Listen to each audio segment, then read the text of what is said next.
지난 시간에 이어서 아름다운 시녀 시간 설계 40년 시간표 짜기 한번 하겠습니다. 시기별로 은퇴 생활 준비가 다릅니다. 시간표 짤 때 참고하시기 바랍니다. 활동기 60대부터 70대까지는 활동기입니다. 회상기 70대 후반부터 80대까지는 회상기가 되고 80대 이후 중반 이후부터는 간병기에 들었습니다. 그러면 내가 지금 50대인가 60대인가 70대인가 80대인가에 따라서 내 시간표가 달라집니다. 나의 꿈이 무엇인가? 건강 시간표, 꿈의 시간표, 배우고 즐기기 시간표, 여행하기, 꿈에 대해서 인연 만나기. 예를 들면 여러분들 버킷리스트라는 게 있습니다. 내가 죽기 전에 꼭 해봐야 될 일을 적어본 사람들이 써놓은 목록 리스트를 버킷리스트라고 합니다. 버킷리스트도 젊을 때 할 수 있는 것이 있고 50대 할 수 있는 일 있고 60대 할 수 있는 일이 있습니다. 여러분들 한번 써보셨습니까? 버킷리스트?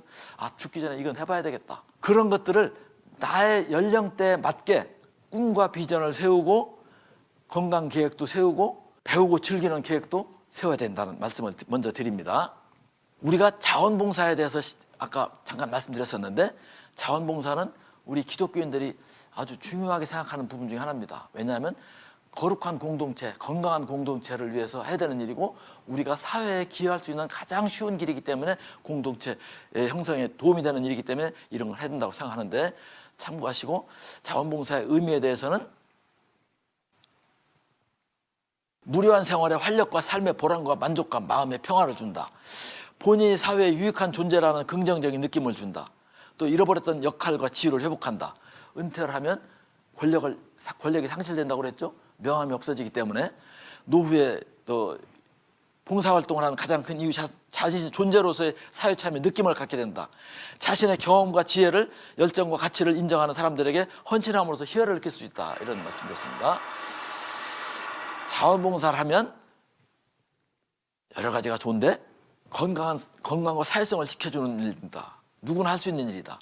또 자원봉사가 곧 직업인 세상이다. 지금 자원봉사가 직업이 된 사람들 많습니다.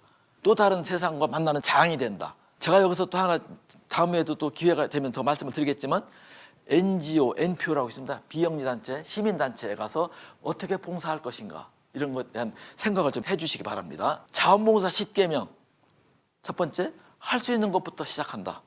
두 번째, 부담되지 않는 범위 내에서 참여한다. 세 번째, 상대방 입장을 생각하고 행동한다. 약속은 반드시 지킨다. 시간과 에너지를 잘 배분한다. 가족과 함께하거나 이해를 구한다. 비밀은 지키자. 종교나 정치에 얽매이지 않는다.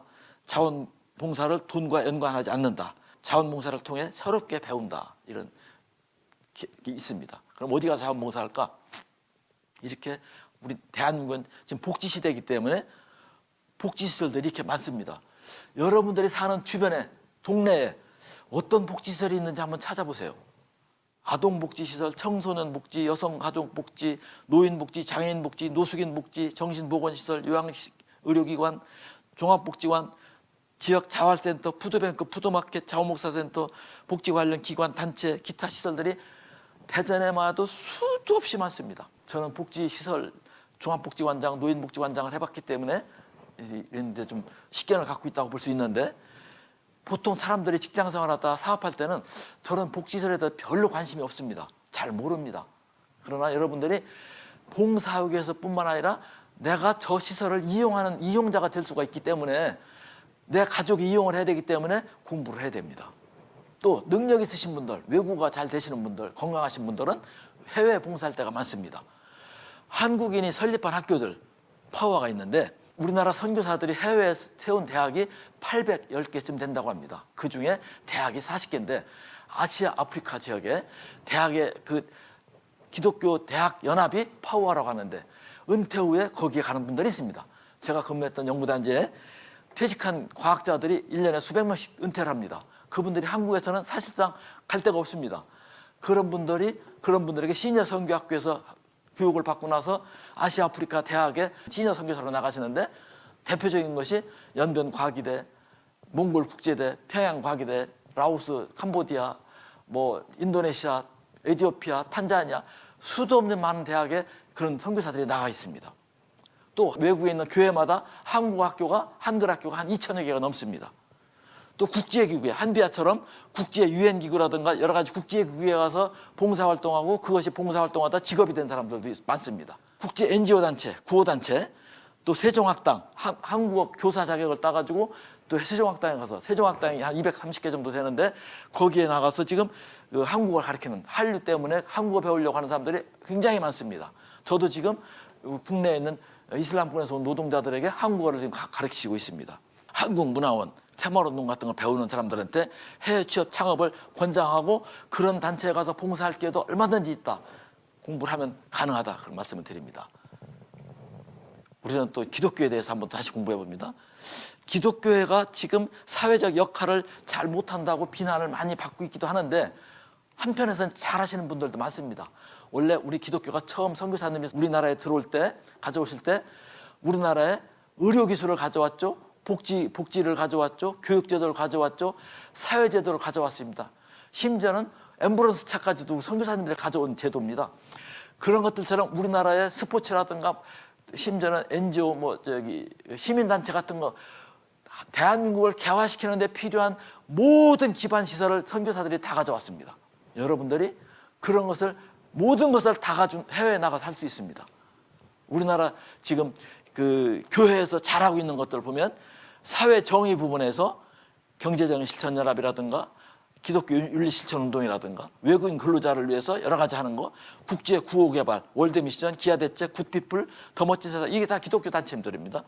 교육에서 휴머닌 러브, 지라니 문화사업단, 좋은교사운동, 자원봉사문화, 아동에서 굿네이버스, 세이브 칠드런, 한국 컴패션 이런 것들, 장애우를 위해서 미랄복지재단, 보건에서 아프리카 미래재단, 주거환경, 헤비타트, 기독교 환경 있는데 교정, 교도소, 기독교 세진회 이런 단체에서 눈에 보이지 않게 지금 한국 사회를 밑바탕에서 바치고 있는 것이 기독교회가 하고 있는데 이런 것들이 홍보가 안 되다 보니까 교회 일부 극소수의 어떤 대형교회 어떤 조금 잘못된 부분들만 과대하게 비난받아서 교회가 욕을 먹고 있는데 여러분들이 그런 것들을 진실을 좀 우리부터 알고 거기에 내가 어느 분야에 가서 도움을 드릴 수 있겠는가.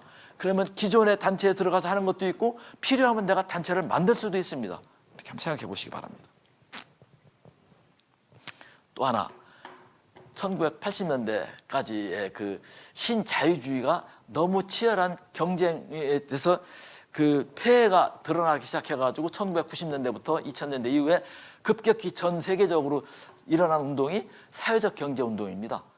그래서 사회적 기업, 마을 기업, 협동조합이라는 것을 우리나라도 많이 하고 있는데 2000년대부터 시작했습니다. 그런 것들에 대해서 한국교회가 2000년대 초반에 한기총에서 1교회 1사회적 기업 하기 운동을 한 적이 있었습니다. 그때 만약에 우리 교회들이 그 운동에 동참했다면 지금 청년들로부터 대환영을 받는 교회가 됐을 것입니다. 지금이라도 생각해 볼 수가 있는 것인데 자본주의 역사를 보면 자유방임주의, 수정자본주의, 신자유주의를 지나서 지금은 따뜻한 자본주의 2000년대 들어서 시작되고 있는데 나누고 베푸는 교회와 성도의 삶이 초대교회 공생의 생태계와 아주 상당히 닮아 있습니다. 이런 것들을 우리 기독교가 잘 해서 미래에 공복, 똑같이 자본주의를 같이 누리는 미래사회, 성경의 말하자면 유토피아 같은 미래사회를 대비하기도 하고 그런 걸 맞이할 수 있는 준비를 우리 크리스찬 시니어들이 했으면 좋겠다는 생각이 듭니다. 세상에 희망을 심는 기독교 사회적 기업 예를 들어보겠습니다. 이런 단체들이 있는데도 불구하고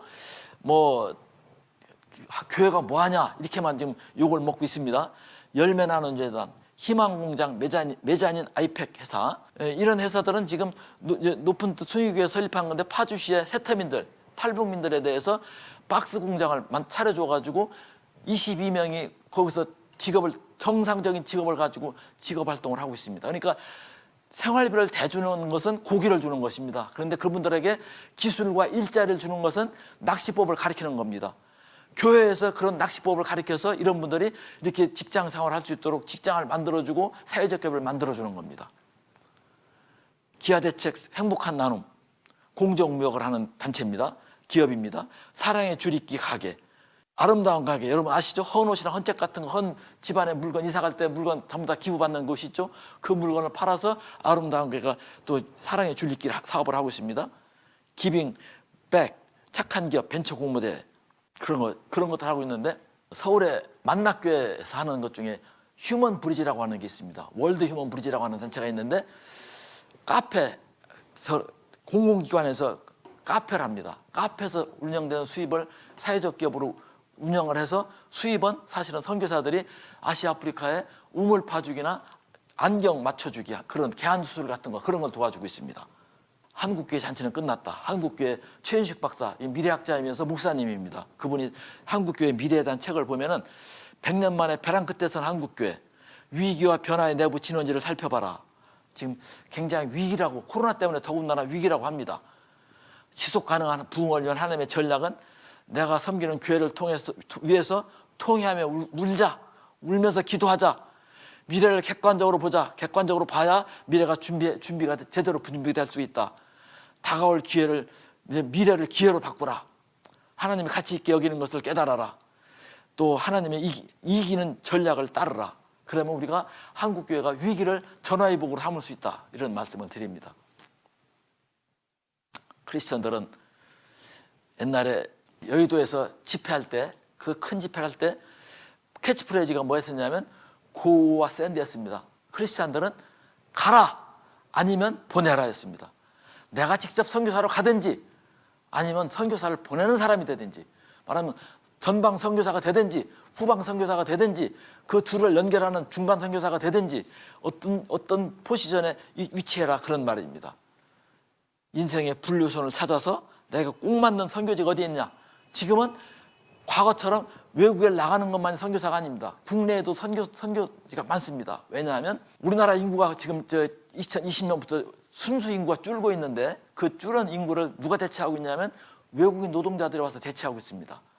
그 외국인 노동자들이 수십 개국에서 지금 200만 명 이상이 들어와 있는데, 그 사람들을 가르칠 선교할 선교사가 필요합니다. 그래서 그 나라 언어를 제대로 알고 그 나라 문화를 아는, 그 나라 베트남이나 중국이나 선교를 경험하신 분들이 한국에 들어와 있는 중국이나 베트남이나 각 나라 필리핀 사람들을 선교하고 있는 선교사들이 지금 많이 있습니다. 그래서 선교사는 해외 가는 것만이 아니라 국내에서도 다문화 선교를 얼마든지 할 수 있습니다. 지금 시대가 바뀌어서 그런 것은 시니어 선교학교를 입학을 하면 더 많이 배울 수 있습니다. 21세기 뉴 선교 패러다임이 있습니다. 뱀, 나중에 우리 RM 선교에서 7가지 영역 중에서 뱀이라고 하는 분야를 설치해 두고 있는데, 간단히 말하면 자비량 선교 사업이고 선교 내 선교 사업이고, 중요한 것은 선교에서 비즈니스를 바탕으로 한다. 그런데 이것은 다음 기회에 넘어가도록 생략하고 넘어가겠습니다. 비즈니스와 선교를 통합하는 겁니다. 그럼 선교를 어떻게 할 것인가? 작은 일부터 선교에 참여하자. 말하자면 내가 거창하게 지금 신학대학을 가서 선교사가 되는 것도 좋겠지만, 사명이 있으면 그렇게 하겠지만, 가까운 곳 선교단체나 교회 가서 각자의 은사와 관심에 맞게 정기로 참여하는 봉사 방법을 먼저 탐색해 봅니다. 국내에서 세계 선교적으로 참여할 수 있는 방법이 많이 있습니다. 내가 속한 지역에서 먼저 선교하는 방법을 찾아보자. 국내 외국인 선교 사역을 해보자. 외국인 유학생, 이주근로자, 다문화 가정 사역에 동참하는 겁니다. 그분들을 잘 교육시키면 그분들을 원어민 선교사로 역파송할 수가 있습니다.